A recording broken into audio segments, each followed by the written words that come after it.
Urdu records के मुआज़िज़ नाज़रीन, अस्सलामु अलैकुम। नाज़रीन, तलाल चौधरी और आयशा रजब बलोच का मामला ताहाल हल न हो सका। आयशा रजब बलोच की जानिब से इस मामले की तरदीद हो रही है, लेकिन तलाल चौधरी ने अभी तक अपना कोई मौक़िफ़ पेश नहीं किया था।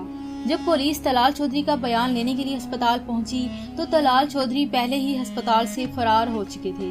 नाज़रीन, मुस्लिम लीग नून के रहनुमा तलाल चौधरी की तरफ से अपनी ही पार्टी की खातून MNA को हरासा करने के मामले पर पंजाब पुलिस तलाल चौधरी का बयान रिकॉर्ड करने के लिए लाहौर के नेशनल अस्पताल पहुंची, लेकिन इससे पहले कि पुलिस वहां पहुंचती तलाल चौधरी वहां से फरार हो चुके थे। नाज़रीन, ज़राए के मुताबिक मालूम हुआ है कि तलाल चौधरी को अस्पताल के पिछले दरवाजे से उनके करीबी साथी ने फरार करवाया। तलाल चौधरी के फरार होने के बारे में बताया जा रहा है कि तलाल चौधरी इतनी जल्दी में अस्पताल से भागे कि उन्होंने अस्पताल का बिल भी अदा न किया। DSP का मीडिया से गुफ्तगू करते हुए कहना था कि तलाल चौधरी को हमारे पहुंचने से पहले ही डिस्चार्ज कर दिया गया था। अस्पताल वालों ने हमें बताया कि उनको 1 घंटा पहले ही डिस्चार्ज कर दिया गया है, लेकिन अस्पताल का अमला डिस्चार्ज स्लिप दिखाने में नाकाम रहा। नाज़रीन, इस सारे मामले पर आपका क्या कहना है, कमेंट करके हमें ज़रूर बताएं।